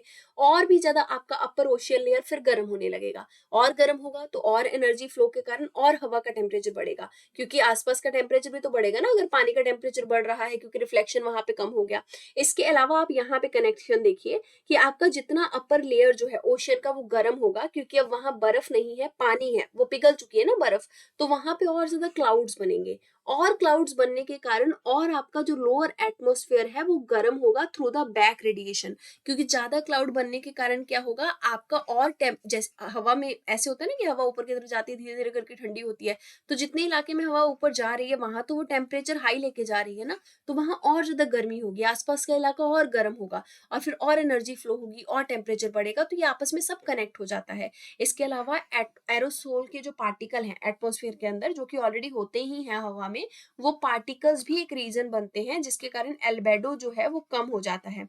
और आजकल एरोसोल जो है वो बढ़ चुके हैं हमारे एनवायरनमेंट के अंदर, जो कि ग्रीन हाउस गैसेस या ग्लोबल वार्मिंग का एक कारण भी है। और ये आर्कटिक में भी एरोसोल मिलते हैं, तो ये एरोसोल ज्यादा होने के कारण भी आपका एल्बेडो जो है वो कम हो जाता है, सनरेज रिफ्लेक्ट नहीं हो पाती, और रिफ्लेक्ट नहीं हो पाती तो हमारी एटमोस्फेयर के अंदर एब्जॉर्ब हो जाती है, जिस कारण और टेम्परेचर जो है वो हवा में बढ़ जाता है। एक और कॉन्सेप्ट है यहाँ पे, ब्लू ओशन इवेंट। तो देखिए ये वो सिचुएशन होती है जहाँ पे आर्कटिक ओशन का जो आइस एरिया होता है, मतलब बर्फ का जो एरिया होता है, वो गिरने लग जाता है, ये बर्फ का एरिया कम होने लग जाता है, ये 1 मिलियन स्क्वायर किलोमीटर से कम हो जाता है, जिसके कारण आपका आर्कटिक का जो सरफेस कलर है, यानी कि उसकी जो परत है ऊपरी, वो आपको व्हाइट की जगह ब्लू नजर आती है। इसके कारण आपका जो सनलाइट रिफ्लेक्ट हो रहा था स्पेस के अंदर वो भी कम हो जाता है। मैंने आपको बोला ना कि white absorb the white reflect the maximum, तो जब तक तो व्हाइट है कलर तब तक तो रिफ्लेक्शन जो है सन का मैक्सिमम होगा, मतलब एल्बेडो हाईएस्ट होगा। जैसे ही उसका कलर हमें ब्लू नजर आने लगेगा तो रिफ्लेक्शन भी तो कम हो जाएगा ना स्पेस के अंदर, तो रिफ्लेक्शन कम होने के कारण और ज्यादा वार्मिंग और आइस लॉस हो जाएगा। और ज्यादा वार्मिंग और ज्यादा आइस लॉस तो मतलब और ज्यादा नीला कलर, सफेद कलर आएगा ही नहीं, तो और ज्यादा मतलब साइक्लिक एक इवेंट क्रिएट हो गया कि आर्कटिक का टेम्परेचर बढ़ता रहेगा। अगली बात करेंगे इंटरनेशनल कॉन्फ्रेंसेस, कन्वेंशन और इनिशिएटिव्स की, जिसमें कि सबसे पहली न्यूज है 28th कॉन्फ्रेंस ऑफ पार्टीज के बारे में। देखिए हमारे पास बहुत सारी इंटरनेशनल कन्वेंशन है, जिसमें सबसे इंपॉर्टेंट है United nation framework convention on climate change, जो कि सिंपली बात करती है कि कैसे हम लोग ग्लोबल वार्मिंग को रोक सकते हैं। बस मोटा मोटा समझिए, एनवायरमेंट को वी विल कवर डिफरेंटली। अगर आप चाहते हैं एनवायरमेंट के कुछ इंपॉर्टेंट टॉपिक्स कवर किए जाए तो आप कमेंट सेक्शन में मेंशन भी कर सकते हैं। देखिए इसकी ना हर बार कॉन्फ्रेंस होती है, हर साल, कई बार पहले 2 साल पहले होती थी, अब हर साल होती है। तो इसका 28th कॉन्फ्रेंस ऑफ पार्टी हुआ है, और ये हुआ है आपका दुबई के अंदर, यूएई, यूनाइटेड अरब एमिरेट्स में। तो इसको UNFCCC करके मैं संबोधित करूंगी या बोलूंगी। कॉन्फ्रेंस ऑफ पार्टी होती क्या है, ये UNFCCC का एनुअल कॉन्फ्रेंस होता है, जिसका मेन पर्पस है क्लाइमेट क्राइसिस को एड्रेस करना। देखिए इसको एड्रेस करने के लिए हर एक देश से कुछ ना कुछ प्रोमिस लिए गए थे। 2015 में इसी का एक कॉन्फ्रेंस हुआ था पेरिस के अंदर, जहां पे पेरिस अग्रीमेंट भी साइन किया गया। उस पेरिस अग्रीमेंट में ये कहा गया था कि हर एक देश को एनुअली अपना नेशनल डिटरमिन्ड कॉन्ट्रीब्यूशन जो है उस पर काम करना होगा, और फिर उसका एक रिपोर्ट भी जमा करना होगा कुछ सालों बाद इंटरनेशनल लेवल पे। ये जो आपका नेशनली डिटरमिन्ड कॉन्ट्रीब्यूशन है, ये कुछ नहीं है, ये हर एक देश के द्वारा वॉलंटरी तैयार किया गया कुछ रूल फ्रेमवर्क है, जिसके तहत वो लोग क्लाइमेट या चेंजेस या क्लाइमेट क्राइसिस के खिलाफ काम करेंगे। इंडिया भी इसी तरीके से अपना नेशनल डिटरमिन्ड कॉन्ट्रीब्यूशन हर बार तैयार करता है, उस पर काम करता है, और फिर रिपोर्ट जो है अपनी वो जमा कर देता है यूएन के अंदर। कब जमा करनी होती है, जब आपकी अगली कॉन्फ्रेंस होने वाली होती है उससे पहले जमा करनी होती है। तो ये जो आपकी नई कॉन्फ्रेंस हुई थी उसमें भी नेशनल डिटरमिन्ड कॉन्ट्रीब्यूशन जो अलग अलग देशों ने किए थे उसको रिव्यू किया गया, उन नेशनल डिटरमिन्ड कॉन्ट्रीब्यूशन के प्रोमिस को कि कितना वो उसको अपहेल्ड कर पाए हैं, कितना नहीं कर पाए। इसके अलावा फाइनल डॉक्यूमेंट प्रिपेयर किया गया जिसका नाम रखा गया यूएई कंसेंसस, इसको अडॉप्ट कर लिया गया है। COP29 29वीं मीटिंग 2024 के अंदर अजरबैजान में होगी। COP30 जो है 2025 में ब्राजील के अंदर होगी। COP28 के कुछ इंपॉर्टेंट आउटकम और पिलर्स आपको ध्यान रखने हैं, जैसे कि इसमें क्या क्या बात की गई। सबसे पहले बात की गई कि क्लाइमेट फाइनेंस जो है उसको फिक्स करना होगा, देखिए, क्लाइमेट चेंज हो रहा है तो उसके लिए पैसा भी तो लगाना पड़ेगा ना कि क्लाइमेट चेंज जो है उसको रोका जा सके। अब मान के चलिए बहुत सारे लोग जो हैं मैं आपको कैसे बोलूँ, हाँ, बहुत सारे लोग जो हैं वो गाड़ियाँ यूज़ करते हैं, बहुत सारे लोग पेट्रोल बेस्ड व्हीकल यूज़ करते हैं। अब अगर हमें इलेक्ट्रिक व्हीकल प्रमोट करने हैं और उसमें भी जो इलेक्ट्रिसिटी यूज़ होगी वो रिन्यूएबल एनर्जी से यूज़ होनी चाहिए, वो प्रमोट करना है तो उसके लिए पैसा लगेगा ना, पेट्रोल वाला व्हीकल ज़्यादा सस्ता है। तो क्लाइमेट फाइनेंस दरअसल उसी के लिए काम करेगा कि कैसे क्लाइमेट चेंज को एड्रेस करने के लिए हम लोग इनिशिएटिव ले सकते हैं। इसमें क्या-क्या बात की गई कि आपका लॉस एंड डैमेज फंड जो है उसको ऑपरेशनलाइज किया जाएगा। दरअसल लॉस एंड डैमेज नाम का फंड जो है वो इसलिए तैयार किया गया था कि जो भी क्लाइमेट से लॉस और डैमेज कंट्रीज को अलग-अलग में देखने को मिल रहा है, हम उस फंड को उन कंट्रीज पे यूज करेंगे। इसका अनाउंसमेंट किया गया था आपका कॉन्फ्रेंस ऑफ पार्टी 27 के अंदर, जो कि शर्म एल शेख इजिप्ट के अंदर 2022 में हुई थी। इसके अलावा जो भी कंट्रीज क्लाइमेट चेंज से डील कर रहे हैं उनको कॉम्पेंसेट करने के लिए ये फंड आपका यूज किया जाएगा, ताकि किसी तरीके का अनअवॉइडेबल रिस्क उनको जो क्लाइमेट चेंज का उठाना पड़ रहा है, जैसे कि सी लेवल राइज हो गया, हीट वेव के कारण वो नुकसान में है, वो सब हम उनकी भरपाई कर पाएं। इसके अलावा वार्सा इंटरनेशनल मैकेनिज्म जो है लॉस एंड डैमेज फंड के लिए, उसको भी इस्टेब्लिश किया जाएगा, जिसकी डिस्कशन COP19 में हुई थी 2013 में वार्सा के अंदर। वार्सा आपका पोलैंड के अंदर है।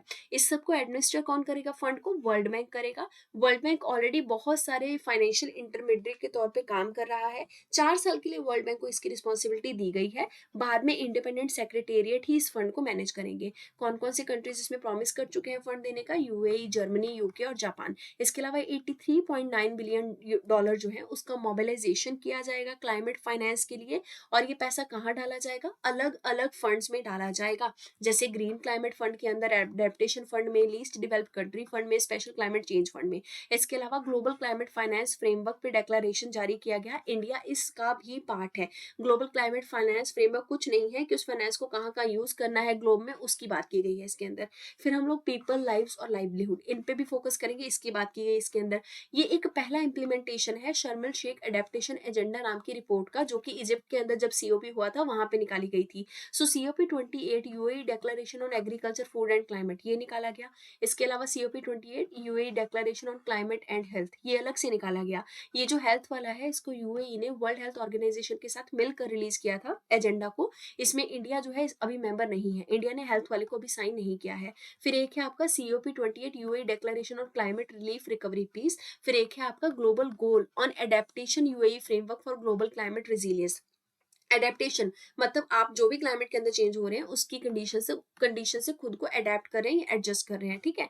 इसमें लॉन्ग टर्म एडेप्टेशन के क्या क्या एफर्ट रहेंगे उसके बारे में बात की गई है। और ग्लोबल गोल ऑन एडेप्टेशन जो है ये एक कमिटमेंट है जो दरअसल हमारा जो पहले का पेरिस अग्रीमेंट है 2015 का, उसके आर्टिकल 7 को भी क्या करेगा? मजबूत करेगा, जिसमें हम एडेप्टेशन के लिए क्या क्या खर्चा करेंगे, क्या क्या काम करेंगे, उसी की ही बात की गई थी। इसके अलावा हम क्या करेंगे? Underpinning everything with full inclusivity, मतलब जो भी खर्चा कर रहे हैं वो इंक्लूसिव होना चाहिए। ऐसा नहीं है कि अमीर लोगों पे, अमीर देशों पे खर्चा कर दिया लेकिन गरीब देश बच गए। इंक्लूसिव तरीके से खर्चा करना, इंक्लूसिव तरीके से क्लाइमेट चेंज के खिलाफ एक्शन लेना, ये सब किया जाएगा। इसके लिए COP28 gender responsive just transition and climate change partnership को लॉन्च किया गया।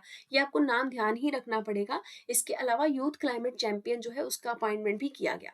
अब बात करें रिपोर्ट कौन कौन सी रिलीज की गई है COP28 पे, सबसे पहले है रिपोर्ट ऑन क्लाइमेट फाइनेंस। इस रिपोर्ट को रिलीज किया है इंडिपेंडेंट लेवल के हाई लेवल एक्सपर्ट ग्रुप ने, जो कि क्लाइमेट फाइनेंस के लिए ही काम करते हैं। और इसको COP26 की प्रेसिडेंसी में बनाया गया था। इस रिपोर्ट में यही बोला गया कि किस तरीके से पिछले कुछ सालों में क्लाइमेट फाइनेंस जो है उसमें कमिटमेंट काफी ज्यादा बढ़ी है, मतलब अलग अलग देश बोल रहे हैं कि हम 3 गुना पैसा जो है वो इसमें प्रोवाइड करेंगे।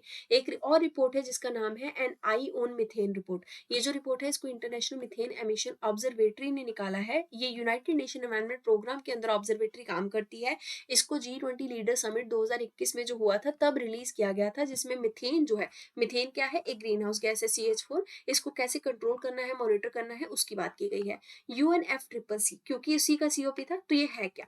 दरअसल ये इंटरनेशनल एनवायरमेंटल ट्रीटी है जो ग्रीन हाउस गैसेस को रोकने की कोशिश करती है ताकि ग्लोबल वार्मिंग को रोका जा सके।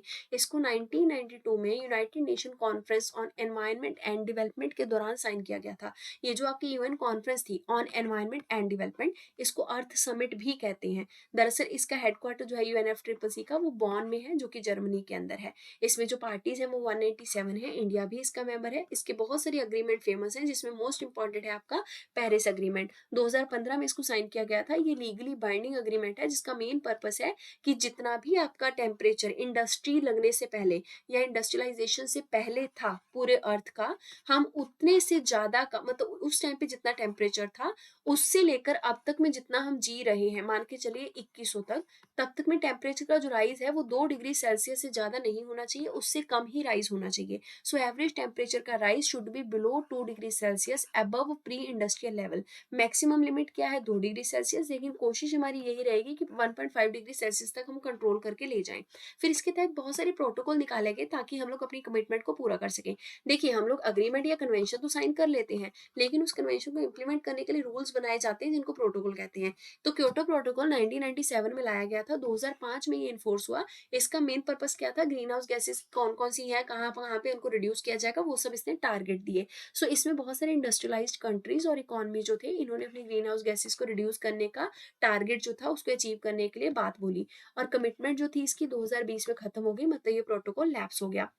वो इसी प्रोटोकॉल को फर्दर मतलब क्योंकि लैप्स हो गया था, तो इसी के लिए आगे क्या करना है, तो आपका पेरिस अग्रीमेंट आया। ठीक है, आपको और भी बहुत सारे इनिशिएटिव इसके द्वारा लिए जाते हैं, जैसे कि यूएनएफसीसीसी के सेक्रेटेरिएट के द्वारा momentum for climate change neutral now नाम का इनिशिएटिव निकाला गया था, जिसमें बहुत सारे इंडिविजुअल कंपनीज और गवर्नमेंट जो है ये क्लाइमेट न्यूट्रलिटी के टारगेट को अचीव करेंगे। क्लाइमेट न्यूट्रलिटी मतलब क्या होता है कि जो भी आपका क्लाइमेट के अंदर चेंजेस हो रहा है, जैसे जितना भी कार्बन डाइऑक्साइड इमिट हो रहा है उतना ही एब्जॉर्ब कर लेना, क्लाइमेट के अंदर कुछ नहीं छोड़ना। एटमॉस्फेयर में कुछ भी ग्रीन हाउस गैस नाम की चीज नहीं रहनी चाहिए, जो आप रिलीज कर रहे हो उतना ही वेस्ट आप एब्जॉर्ब कर लो। ये होता है न्यूट्रल मेंटेन करना। इसके लिए कौन कौन से स्टेप किए जाएंगे, क्लाइमेट फुटप्रिंट को मेजर किया जाएगा, ऑफसेट करना एमिशंस को और उनको रिड्यूस करना, ये सब किया जाएगा। कौन कौन सी रिपोर्ट यूएनएफसीसीसी के द्वारा लॉन्च की जाती है, सबसे पहली है आपकी global stocktake technical synthesis report. So global stocktake क्या है, ये एक वो प्रोसेस है कंट्रीज का, जिसमें कंट्रीज देखते हैं कि हम लोगों ने कलेक्टिवली अगर 5 साल देखा जाए पेरिस अग्रीमेंट के बाद, तो उस 5 साल में हमने कलेक्टिवली पेरिस अग्रीमेंट के कितने गोल्स को अचीव करने के लिए काम किया है। ग्लोबल स्टॉकटेक जो है ये डिफरेंट पार्टीज जो पेरिस अग्रीमेंट का हिस्सा है उनको 8 स्टेप्स या 8 रूल बताता है जिसपे उनको काम करना है। सबसे पहला रूल है कि उनको अपनी रिन्यूएबल एनर्जी की जो कैपेसिटी है उसको ट्रिपल करना होगा, ताकि वो एनर्जी एफिशिएंसी और रिन्यूएबल एनर्जी का जो यूज है 2030 तक उसको इंक्रीज कर सकें। इसके अलावा जो भी आपका कोल है, कोयले से जो पावर हम जनरेट करते हैं, उसको धीरे धीरे हमें करना यूज करना बंद करना होगा। इसके अलावा हम लोग जीरो एमिशन जो है उस पर फोकस करेंगे। जीरो एमिशन मतलब ग्रीन हाउस गैसेस का एमिशन नहीं करना whenever you are producing the energy, ये सब हम यूज करेंगे। लो कार्बन फ्यूल यूज करेंगे। फिर हम लोग जो फॉसिल फ्यूल यूज करते हैं उन सबको छोड़कर हम लोग नई एनर्जी, रिन्यूएबल एनर्जी की तरफ बढ़ेंगे।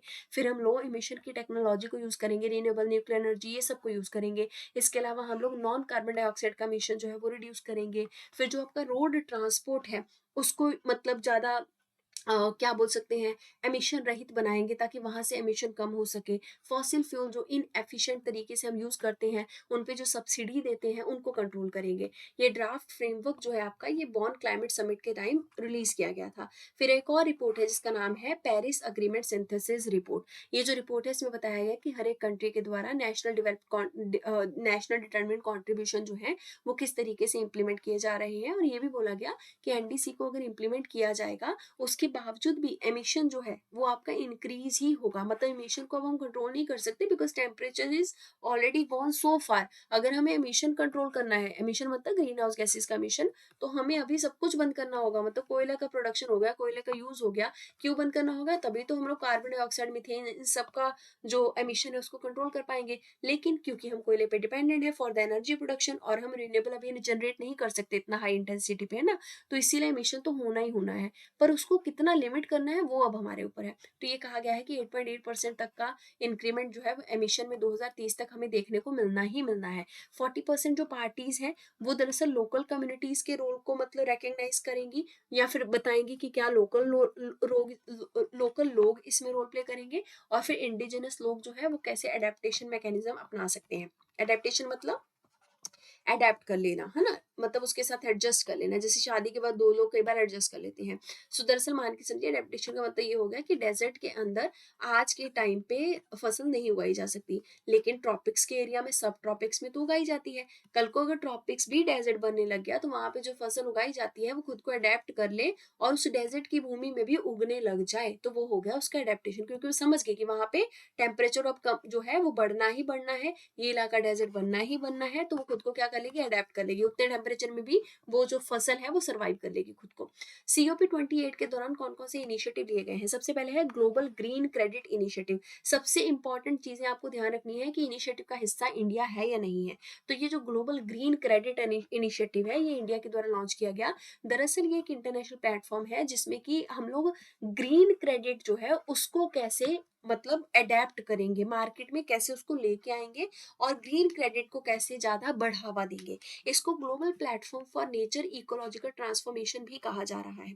इसका मेन पर्पस यही है, क्रेडिट मतलब लोन है ना, जो भी हम लोन लेंगे वो लोन इसलिए लिया जाएगा ताकि हम ग्रीन एनर्जी का प्रोडक्शन कर सकें। सो हम ग्रीन क्रेडिट की पॉलिसी बनाना, इसके अलावा ग्लोबल टेक्निकल लेवल पे भी ग्रीन क्रेडिट जो है उसको प्रोवाइड करके ग्रीन एनर्जी को प्रोड्यूस करना, ये सब पे काम करेंगे इस फंड से। ग्रीन क्रेडिट सिस्टम एक डिजिटल सिस्टम है जिसमें हम इन्वायरमेंटल सस्टेनेबिलिटी से रिलेटेड इंस्ट्रूमेंट को निकालेंगे।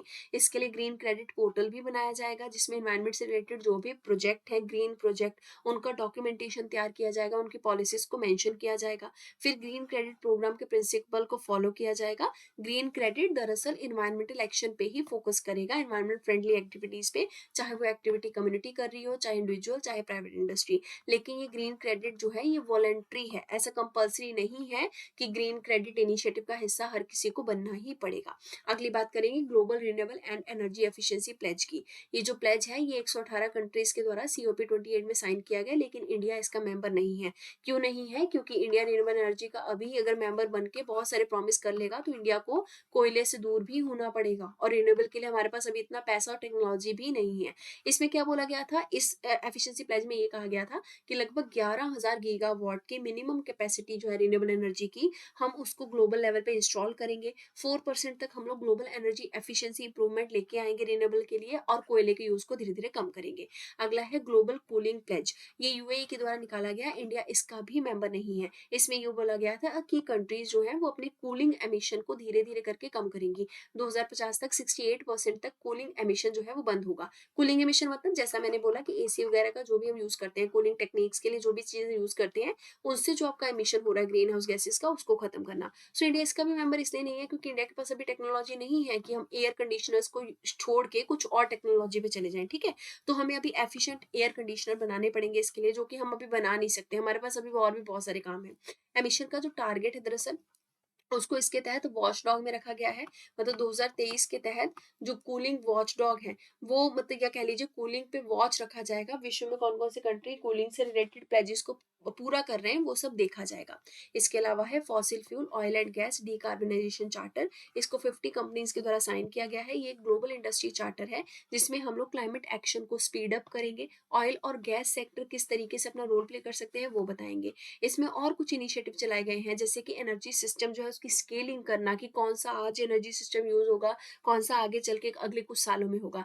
डीकार्बनाइजेशन का मतलब हम वो एनर्जी सिस्टम यूज नहीं करेंगे जिसमें कार्बन डाइऑक्साइड हो, हम डीकार्बनाइज चार्टर जो है उसको प्रिपेयर करेंगे। अगला है अफ्रीका ग्रीन इंडस्ट्रियलाइजेशन इनिशिएटिव। ये अफ्रीकन लीडर्स के द्वारा COP28 में लॉन्च किया गया, जिसका मेन पर्पस है कि अफ्रीका में जो इंडस्ट्रीज लगाई जा रही हैं, जो फाइनेंस दिया जा रहा है, उसमें ग्रीन ग्रोथ करना, इन्वायरमेंट फ्रेंडली इंडस्ट्रीज पे फोकस करना। अगली बात करेंगे G7 क्लाइमेट हब की। ये जर्मनी और चिली के द्वारा +36 कंट्रीज के द्वारा निकाला गया है। इंडिया इसका मेंबर नहीं है, ऑब्वियसली नहीं होगा। इसमें जो मेंबर्स हैं वो G7 कंट्रीज हैं, plus Kenya, European union, Switzerland वगैरह हैं। ये एक ओपन कोऑपरेटिव फोरम है जो कि क्लाइमेट के जो भी टारगेट एम्बिशंस हैं उनको पूरा करने के लिए काम करेगा और पेरिस एग्रीमेंट को इम्प्लीमेंट करने के लिए भी काम करेगा।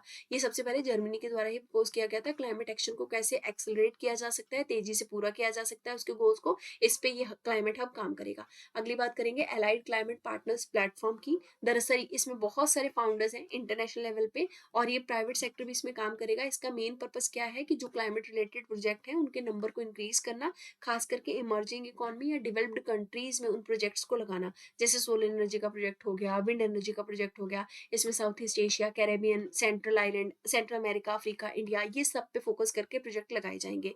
इसमें इंटरनेशनल फाइनेंस कॉर्पोरेशन भी पैसा देगा। इंटरनेशनल फाइनेंस कॉर्पोरेशन हमने इकोनॉमी में देखा था, वर्ल्ड बैंक का क्या है, एक आर्म है, वर्ल्ड बैंक की ही एक ऑर्गेनाइजेशन है, प्राइवेट सेक्टर आर्म इसको कहते हैं। ये पूरे डेवलपिंग कंट्रीज जो हैं वर्ल्ड के, वहां पे प्राइवेट इन्वेस्टमेंट को इनकरेज करने के लिए काम आता है। अगली बात करेंगे एल्तेरा फंड की, यूएई के द्वारा इसको अनाउंस किया गया है। ये जो फंड है ये एक विश्व का सबसे बड़ा प्राइवेट इन्वेस्टमेंट फंड है, जो कि क्लाइमेट चेंज के लिए पैसा जो है उसको रेज करेगा पूरे मार्केट में। 2030 तक $250 बिलियन ये मोबिलाइज करेगा, जिसको कि हम लोग यूज करेंगे क्लाइमेट टेक्नोलॉजी को अडॉप्ट करने के लिए, एनर्जी ट्रांजिशन के लिए। अगली बात करेंगे इंडिया के बारे में कि COP28 में इंडिया ने क्या बात करी। इंडिया एक्चुअल में ग्लोबल साउथ की आवाज था। देखिए ग्लोबल साउथ जो है वो दरअसल पुअर कंट्रीज हैं, ग्लोबल नॉर्थ है रिच कंट्रीज, बस ये समझिए। ग्लोबल साउथ की आवाज इंडिया बना। इंडिया ने ये कहा कि ग्लोबल साउथ के जो कंट्रीज हैं, जो पुअर कंट्री है, उनके लिए क्लाइमेट फाइनेंस जल्द से जल्द अवेलेबल होना चाहिए।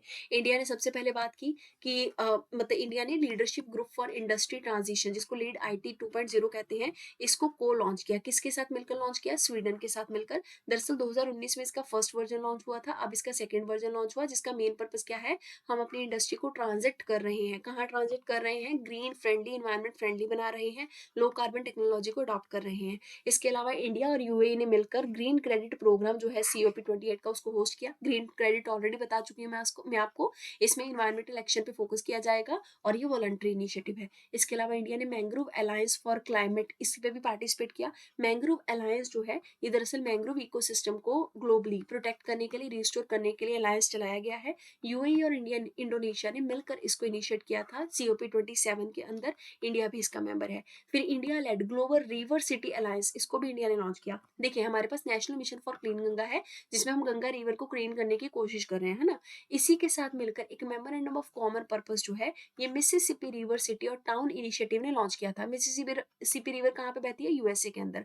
ये इनिशिएटिव जो है दरअसल इन दोनों ने आपस में जब मेमोरेंडम साइन किया, इसी की वजह से आपका global river city alliance launch हुआ। ये ग्लोबल रिवर सिटी अलायंस जो है, इसमें अब इंडिया, यूएसए, डेनमार्क, ये सब मिले हुए हैं। ये सब मिलकर क्या करेंगे, विश्व में जितनी भी आपकी रिवर सिटीज हैं और रिवर्स हैं, उनको मजबूत करना, साफ करना, ये सब का काम करेंगे। रिवर सिटी अलायंस हमारे यहाँ पे मिनिस्ट्री ऑफ जल शक्ति, मिनिस्ट्री ऑफ हाउसिंग का जॉइंट इनिशिएटिव है, जिसमें हम रिवर सिटीज को सस्टेनेबल रिवर सेंट्रिक डेवलपमेंट देंगे। ये 2021 में स्टार्ट हुआ था। मतलब हम लोग क्या करेंगे, जितनी भी रिवर्स हैं उसके अराउंड जो भी सिटीज हैं, उनका ग्रोथ रिवर्स के थ्रू ही जनरेट करना, ताकि रिवर का भी केयर हो सके, सिटी का भी ग्रोथ हो सके। एक चीज ध्यान रखिएगा, कौन कौन सी मिनिस्ट्रीज हैं, जल शक्ति और ministry of housing urban affair.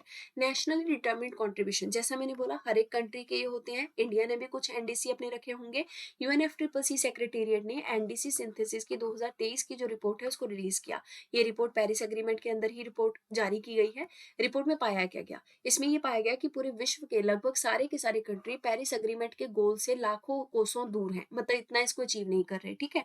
इसमें लेटेस्ट NDC ये बताता है कि हमें अपना एमिशन, मतलब जो जिस हिसाब से गोल अचीव कर रहे हैं वर्ल्ड के कंट्रीज, उस हिसाब से अगर हम करने भी जाएं तो भी एमिशन इंक्रीज होगा ही होगा।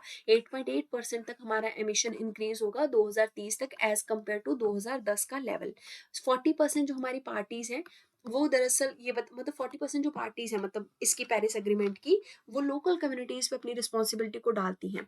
नेशनल डिटर्मिन्ड कंट्रीब्यूशन के बारे में अगर बात की जाए तो दरअसल 2020 के बाद से पेरिस एग्रीमेंट को इम्प्लीमेंट करने के लिए हर एक कंट्री ने प्लेज लिया था कि हम अपना अपना NDC जो है उसको लॉन्च करके उसके कमिटमेंट को पूरा करेंगे। ग्लासगो क्लाइमेट जो पैक्ट है, ये अलग अलग कंट्रीज के द्वारा साइन किया गया था COP26 के दौरान। UNFCCC का ही COP26 था, जिसमें कंट्रीज को ये कहा गया था कि जो जो भी आपके 2030 तक के टारगेट हैं, उन सबको आप रिविजिट करिए और उनको रिविजिट करके हमें बताइए कि आप उनको कब तक पूरा करेंगे। 2022 तक ये बताना था, लेकिन कंट्रीज जो थे वो इसमें भी चूक गए। बहुत सारे कंट्रीज ने ये गोल अपने बताए ही नहीं।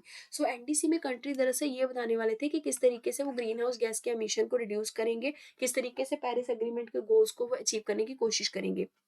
जो भी एक्शंस वो लेंगे वो किस तरीके से राइजिंग टेम्परेचर जो है उसके इम्पैक्ट को कम कर सकता है।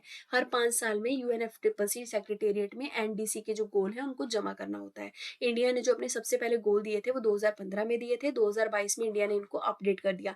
ग्लासगो का जो समिट हुआ था ना, उसके बाद से सब कंट्रीज को बोला था कि अपडेट करके बताओ, तो इंडिया ने कर दिया था। इंडिया ने ये बोला था कि कौन कौन से हमारे गोल हैं। सो इंडिया ने जो दो पिछले गोल थे उनको अपना टारगेट रखा और एक गोल अपना बदल दिया। क्या क्या गोल थे इंडिया के, कि हम लोग एमिशन इंटेंसिटी जो है एज कम्पेयर टू हमारा जीडीपी उसको 33% तक रिड्यूस कर देंगे 2005 से 2019 के लेवल तक। फिर 40% तक जो हमारी इलेक्ट्रिक इंस्टॉल्ड कैपेसिटी है, मतलब 40% हमारी जो इलेक्ट्रिकल इंस्टॉल्ड कैपेसिटी है वो नॉन फॉसिल फ्यूल बेस होगी, मतलब रिन्यूएबल एनर्जी इन सब सोर्सेज पे हम जाएंगे, फॉसिल फ्यूल को हम यूज नहीं करेंगे। इंडिया ने पंचामृत नाम का एक गोल भी निकाला था। इंडिया ने 5 क्लाइमेट एक्शन प्लान्स इनको प्रॉमिस किया था ग्लासगो के अंदर ही, जो कि COP26 था। इसमें इंडिया ने बोला था कि 500 गीगावाट तक का नॉन फॉसिल फ्यूल का एनर्जी जो है उसकी कैपेसिटी को इंडिया 2030 तक बिल्ड करेगा। फिर इंडिया अपनी रिन्यूएबल एनर्जी का जो प्रोडक्शन है, कैपेसिटी है, वो 2030 तक बढ़ाएगा। मतलब हमारा जितना भी एनर्जी प्रोड्यूस होता है लगभग 50% हमारा जो है 2030 तक वो रिन्यूएबल सोर्सेज से प्रोड्यूस होगा। इसके अलावा इंडिया ने ये भी कहा था कि टोटल प्रोजेक्टेड कार्बन एमिशन जो है इंडिया का वो 1 बिलियन टन तक रहेगा 2030 तक, मतलब हम इसको कम करेंगे धीरे धीरे। कार्बन इंटेंसिटी को हम रिड्यूस करेंगे by 45% by 2030 as compare to 2005 level. इसके अलावा नेट जीरो का एमिशन जो है इंडिया का वो 2070 का टारगेट है। नेट जीरो एमिशन मतलब 2070 तक बिल्कुल भी global emission green house gases का इंडिया में नहीं होगा। इंडिया के पुराने गोल और नए गोल यहाँ पे कंपेयर किए गए हैं। तो देखिए कौन कौन से टारगेट 2030 के हैं, अपडेटेड वाले और पुराने वाले, और क्या प्रोग्रेस है। ये 3 गोल तो आपको ध्यान ही रखने हैं। सबसे पहला, emission intensity of its GDP, India का कितना रहेगा। इंडिया अपना एमिशन इंटेंसिटी ऑफ जीडीपी पहले बोल रहा था कि 33% तक रिड्यूस करेगा, अब कहा है 45% तक रिड्यूस करेगा बाई 2030। फिर अगर इलेक्ट्रिकल पावर इंस्टॉल्ड कैपेसिटी में देखा जाए कि नॉन फॉसिल फ्यूल कितना इंडिया ऐड करेगा, पहले था 40%, अब बोला है 50% तक हमारा एनर्जी प्रोडक्शन सिस्टम जो है वो नॉन फॉसिल फ्यूल बेस्ड रहेगा। नॉन फॉसिल तो समझते हैं ना, पेट्रोल वगैरह यूज नहीं करना, जिससे कार्बन एमिट होता है उसको यूज नहीं करना। इसके अलावा हमारा जो कार्बन सिंक है उसको भी हम बढ़ाएंगे, मतलब उसको भी पहले बोला गया था कि 2.5 to 3 बिलियन टन तक का हमारा carbon dioxide equivalent carbon sink हम लगाएंगे। कार्बन सिंक मतलब पेड़ पौधे लगाना जो कार्बन को एब्जॉर्ब कर पाए। अब सेम टारगेट है कि इतना ही हम टन तक का कार्बन डाइऑक्साइड इक्विवेलेंट जो फॉरेस्ट सिस्टम है डेवलप करेंगे कार्बन सिंक के तौर पे। फिर कुछ क्वालिटेटिव टारगेट थे, ये पिछले वाले हैं ये नए वाले हैं, एक ही चेंज हुआ है इसमें, बाकी सब सेम है। सबसे पहले हेल्दी और सस्टेनेबल वे ऑफ लिविंग जो है उसको डेवलप करना। यहाँ पे भी कहा गया है हेल्दी और sustainable way of living adapt किया जाएगा, लेकिन साथ ही साथ एक मास मूवमेंट लॉन्च किया गया जिसका नाम था लाइफ, फुल फॉर्म है लाइफ स्टाइल फॉर एनवायरमेंट। इसमें क्लाइमेट चेंज से फाइट करने के लिए लोगों को बोला गया कि आप एनवायरमेंट के साथ कोऑर्डिनेट होकर या सिंक्रोनाइज्ड होकर अपना लाइफस्टाइल जो है उसको मेंटेन करो। फिर हम क्लाइमेट फ्रेंडली और क्लीनर पाथ अडाप्ट करेंगे, बेटर अडेप्टेशन पॉलिसी लेके आएंगे क्लाइमेट चेंज के लिए, ताकि एग्रीकल्चर वाटर रिसोर्सेज अब अच्छे से मैनेज हो सकें। नए नए एडिशनल फंड जो है उनको मोबिलाइज करेंगे, नई नई कैपेसिटी बिल्डिंग करेंगे, इंटरनेशनल आर्किटेक्चर डेवलप करेंगे, रिसर्च एंड टेक्नोलॉजी जो है उसमें भी हम लोग फोकस करेंगे इन्वायरमेंट के ऊपर। अगली बात करेंगे चिल्ड्रन राइट और इन्वायरमेंट के ऊपर क्या बात करेगी। तो United nation committee on rights of child जो है इन्होंने चिल्ड्रन के राइट्स और इन्वायरमेंट के बारे में गाइडेंस जारी किया। इन गाइडेंस को पहले जनरल कमेंट नंबर 26 कहा जा रहा था। इसमें साफ साफ ये बोला गया कि ट्रिपल प्लेनेटरी जो क्राइसिस है उसका बच्चों पे क्या प्रभाव पड़ेगा उसकी बात करते हैं। जिससे अगर क्लाइमेट इमरजेंसी आ जाती है, बायोडाइवर्सिटी कोलैप्स कर जाती है या पोल्यूशन आता है, तो बच्चों के कौन कौन से राइट्स इसमें अफेक्ट होंगे। बच्चों का सबसे पहला राइट टू लिव हो गया, क्लीन हेल्दी एनवायरनमेंट, ये सब इफेक्ट हो जाएगा। इसमें एक कॉम्प्रिहेंसिव इंटरप्रिटेशन भी निकाला गया कि क्या क्या जिम्मेदारियां हैं स्टेट की, अगर हम बात करें United nation convention on the right of child के फ्रेमवर्क के अंडर। फिर ये बोला गया कि इन्वायरमेंट का जो भी इफेक्ट बच्चों पे होगा, डिग्रेडेशन वगैरह का, उसको कैसे हम प्रोटेक्ट कर सकते हैं, उन राइट्स, बच्चों के राइट्स को उनसे कैसे प्रोटेक्ट कर सकते हैं। यहाँ इम्पैक्ट लिखे गए हैं क्लाइमेट चेंज के, जैसे कि उनके राइट्स वायलेट होंगे, उनको डिस्प्लेसमेंट का सामना करना पड़ सकता है, कहीं फ्लड आ गया है ना, वहां पे डूब गया उनका इलाका, तो वहां से उनको कहीं और भी तो जमा करना पड़ेगा ना, और जगह लेके जाना पड़ेगा, डिस्प्लेसमेंट होगा। फिर उनका न्यूट्रिशन, लॉस ऑफ एजुकेशन होता है, बीमारियों से बहुत ज्यादा वल्नरेबल हो जाते हैं, इमोशनल उनका थ्रैश आउट होता है, ये मेंटल स्ट्रेस वो झेलते हैं। इसके अलावा यूनाइटेड नेशन कन्वेंशन और राइट ऑफ चाइल्ड जो है वो 1989 में आपकी आई थी, इंडिया इसका मेंबर है। इसके अंदर 196 मेंबर हैं। ये बच्चों के हक की, बच्चों की life, health, clean drinking environment सबकी बात करती है। सीआरसी जो है दरअसल यूएनसीआरसी जो है उसी के अंडर काम करती है। इसका कैसे इंप्लीमेंटेशन हो सकता है कन्वेंशन का, उसको देखती है। कुछ और इनिशिएटिव जो न्यूज में थे, सबसे पहले है global green house gas watch. World meteorological congress ने global green house gas watch जो है इसको इस इनिशिएटिव को लॉन्च किया है, जिसका मेन पर्पस है जो आपकी हीट ट्रैपिंग गैसेस हैं, जो कि ज़्यादातर ग्रीन हाउस गैसेस ही होती हैं जो हीट को ट्रैप कर लेती हैं, उनको रिड्यूस करना एनवायरनमेंट के अंदर। सो इसके लिए ग्लोबल एटमॉस्फेयर वॉच जो है, इसको सबसे पहले 1989 में लाया गया था। ये integrated global green house gas information system का हिस्सा है। इसके 4 कंपोनेंट हैं जो आपको ध्यान नहीं रखने हैं, बस इतना ध्यान रखिए मेन पर्पस है कि वर्ल्ड में ग्रीन हाउस गैसेस जो भी हैं उन पे वॉच रखना, निगरानी रखना, ये इसका काम है, ठीक है। फर्स्ट मूवर कोएलिशन, इंडिया ने इसमें पार्टिसिपेट किया है। ये दरअसल वर्ल्ड इकोनॉमिक फोरम और यूएस गवर्नमेंट का इनिशिएटिव है। इसको COP26 ग्लासगो के अंदर लॉन्च किया गया था। इंडिया इसका मेंबर है। मेन फोकस यही है कि पब्लिक और प्राइवेट पार्टनरशिप के तहत कार्बन इंटेंसिव जो सेक्टर हैं उनको क्लीन अप करना, उनमें मतलब जो एमिशन है उसको रिड्यूस करना। अगली बात करेंगे major economy forum on energy and climate. USA के द्वारा ग्लोबल क्लाइमेट एक्शन जो है वो लॉन्च किया गया है इस इनिशिएटिव के तहत। इसको 2009 में लॉन्च किया गया था, जिसका मेन पर्पस था जो भी मेजर एमिटिंग कंट्री हैं जो कि ग्रीन हाउस गैस को एमिट करती हैं, उनके साथ मिलकर उनको फैसिलिटेट करके उनको टेक्नोलॉजी प्रोवाइड करना ताकि क्लाइमेट चेंज को रोका जा सके। MEF इकोनॉमी जो है वो दरअसल मैक्सिमम ग्रीन हाउस गैस का एमिशन करती हैं, लेकिन वो GDP के अंदर भी कंट्रीब्यूट करती हैं। इसमें इंडिया भी आता है। सो ये जो कंट्रीज हैं, अगर ये मिल बांट के डेवलप कंट्रीज के साथ काम करती हैं तो धीरे धीरे करके कार्बन डाइऑक्साइड का एमिशन या ग्रीन हाउस गैसेस का एमिशन रोक सकती हैं, एनर्जी को डिकार्बनाइज कर सकती हैं, डिफॉरेस्टेशन को रोक सकती हैं, ये सब कर सकती हैं। अगली बात करेंगे enhancing nature based solution for accelerated climate transformation partnership.